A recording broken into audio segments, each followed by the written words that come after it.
ನೀವು ಮನಸ್ಸು ಮಾಡ್ಬೇಕು. ಇವತ್ತಿದ್ರೆ ತೀರ್ಮಾನ ಮಾಡ್ಬೇಕ. ಇವತ್ತಿದ್ರ ನೀವು ಬೆಳಿಗ್ಗೆ ಎದ್ದವ್ರನ್ನ ನಿಮ್ ಕೆಲಸ ಬಗೆಹರಿಸ್ಕೊಂಡು 4 ತಾಸು ಕೂತ ಬಿಡುದ. ಯಾರು ಫೋನ್ ಹಚ್ಚುದು, ಮತ್ ಈ ಊರಾಗಿನ ಯಾರು ಬಂದಿಲ್ಲ ಅವ್ರ ಮನೆಗೆ ಹೋಗಿ ಕಾಲ್ ಬೀಳುದು. ಹೌದು, ಕಾಲ್ ಬೀಳ್ಬೇಕು. ನಾವು ಬಿದ್ದಿಲ್ಲ. ನೀವ್ ಯಾಕೆ ಮನ್ಯಾಗ ಕೂತಿರಪ್ಪ, ನಿಮ್ಗೇನ್ ಪ್ರಾಬ್ಲಮ್ ಆಗೈತಿ, ನಿಮ್ಗೆ ಮಗು ಸಿಕ್ಕಿಲ್ಲ, ಸಿಕ್ಕತ್ತಿ, ನೀವು ಬರ್ಲೇಬೇಕು, ಬಿಡಾಪಿಲ್ಲ ಅಂತ ಹೇಳಿ. ನೀವು ಓಟ್ ಬಿಜೆಪಿಗೆ ಯಾಕೆ, ಕಾಂಗ್ರೆಸ್ಗೆ ಯಾಕೆ, JDS ಆದ್ರಿಂದ ಡಿಸೆಂಬರ್ 11ನೇ ತಾರೀಕ ಲಕ್ಷ ಗಂಟೆ ಜನ ಹೋಗ್ಬೇಕಾಗೈತಿ. ಶಶಿಕಾಂತ್ ಗುರೂಜಿ ಅವರ ನೇತೃತ್ವದಲ್ಲಿ ಹೋರಾಟ ಮಾಡ್ಬೇಕಾಗೈತಿ ಅಂತ ಹೇಳುವಂತ ಕೆಲಸವನ್ನ ತಾವೆಲ್ಲರೂ ಕೂಡ ಮಾಡ್ರಿ. ನಾವೇನ್ ಮಾತಾಡ್ರೆ ಬಾಳ ಸೇವೆ ಸರ್ಕಾರ ಹೋಗ್ಬೇಕಂತ ತೆರಿಗೆ ಹಣದಾಗ ಕೂಡ ಮುಖ್ಯಮಂತ್ರಿ ರೊಕ್ಕ ಕೊಡ್ಬೇಕು, 1000 ರೂಪಾಯಿ ಅಂತ ಒತ್ತಾಯಿತು. ನರೇಂದ್ರ ಮೋದಿಗೂ ಒತ್ತಾಯಿತು. ಅದೇ ರೀತಿಯಾಗಿ ಕರೆಂಟ್ 7 ತಾಸು 6 ತಾಸು ಸಾಲದಿಲ್ಲ. ಹಗಲಿ ಇವತ್ತಿನ ತಾವು ಕೊಡ್ತಾ ಇದ್ರಿ, ಕರೆಂಟ್ ಸಾಲದಿಲ್ಲ. ಹಗಲಿ 12 ತಾಸು ಕರೆಂಟ್ ಕೊಡ್ಬೇಕು, ಅದು 3 ಪೀಸ್ ವಿದ್ಯುತ್ ಕೊಡ್ಬೇಕಂತೇಳಿ ಬೇಡಿಕೆ ನಿಂತು. ಯಾಕಂದ್ರೆ ರಾತ್ರಿ ನೀರು ಹಸಂಗಿಲ್ಲ, ಯಾಕೆ ಹಾಸ್ಬೇಕ? ರಾತ್ರಿ ಅವ್ರು ನಿದ್ದೆ ಮಾಡ್ತಿರ್ತಾರ. ರಾತ್ರಿ ನಿರಂತರ ಸಿಂಗಲ್ ಪೀಸ್ ಹಳ್ಳಿಗಳಿಗೆ ಕೊಡ್ಬೇಕಂತೇಳಿ ಹೋರಾಟ. ಅಕ್ರಮ ಸಕ್ರಮವನ್ನು ಬಂದ್ ಮಾಡಿದಾರೆ. ಮಾಡಿದ್ರಿ ಮತ್ತೆ ಅಂದ್ರೆ 2 ಲಕ್ಷ 3 ಲಕ್ಷ ರೂಪಾಯಿ TC ನಾವು ಸಾಲ ಮಾಡಿ ಮಾಡ್ಕೋಬೇಕಾಗಿತ್ತು. ಇವತ್ತು TC ಬೇಕಿಸುವ ಅಂತಂದ್ರೆ ಅದಕ್ಕಾಗಿ ಅಕ್ರಮ ಸಕ್ರಮ ಕೂಡ ಮುಂದುವರಿಸಬೇಕು. 50 ವರ್ಷದಲ್ಲಿ ವೈರ್ಗಳ ಹಳ್ಳಿ ಇದಾವ, ಕಂಬ ವೈರ್ಗಳ ಜೋತ್ ಬಂದು ಬಹಳಷ್ಟು ಹಳ್ಳಿಗಳಿಗೆ ಆಕ್ಸಿಡೆಂಟ್ ಆಗತ್ತಾವ, ಪಡ ಸುಡತ್ತಾವ.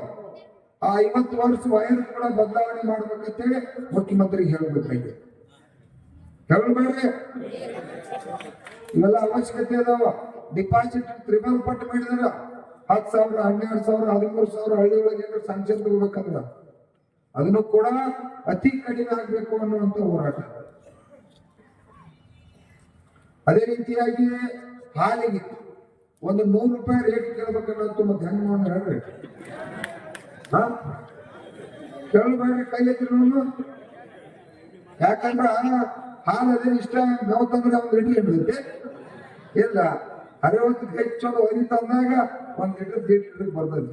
ಮತ್ತೆ ಮಧ್ಯಾಹ್ನ ಒರಿ ತಂದಾಗ 2 ಲೀಟರ್ ಹಾಕೈತಿ. ಸಾಯಂಕಾಲ ಹಿಂಡ್ಬೇಕಾದ್ರೆ ಮತ್ತೊಂದು ವರಿ 3 ವರಿ ತಂದಾಗ 4 ಲೀಟರ್ ಹಿಂಡ್ಬೇಕಾದ್ರೆ ಅದು ಬಹಳ ಕಷ್ಟ ಪಡ್ಬೇಕು.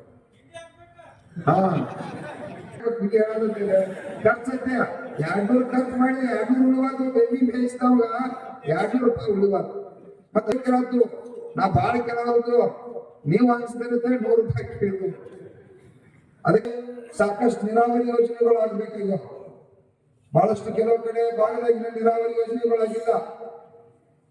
ಶುಗರ್ ಕಮಿಷನರ್ ಇಲಾಖೆಯನ್ನು ಗಟ್ಟಿ ಮಾಡ್ಬೇಕಾಗೈತೆ.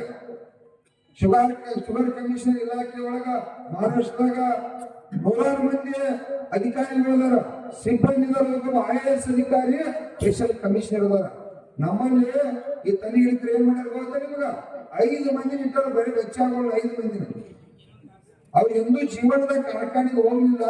5 ಮಂದಿಗೆ ಹೋಗ್ತಾರ. ಅವ್ರ ಬರೀ ಕಾಕೋದ್ರ ಬಳಿ ಮಾಡಕ್ಕೆ ಜನ್ಮ ರಿಕವರಿ ತೂಕ, ರೈತರಿಗೆ ರಿಕವರಿ ಒಳಗೆ ಮೋಸ ಆಗತೈತಿ, ತೂಕದಾಗ ಮೋಸ ಆಗತೈತಿ. ಅದನ್ನ ಚೆಕ್ ಮಾಡಕ್ಕಾಗಿ ಇಲಾಖೆಯನ್ನ ಡಿಸೆಂಬರ್ 11ನೇ ತಾರೀಕ ಗಟ್ಟಿಗೊಳಿಸಕ್ಕಾಗಿ ತಾವೆಲ್ಲ ಲಕ್ಷಾಂತರ ಸಂಖ್ಯೆ ಒಳಗೆ ಬರಬೇಕಾಗಿ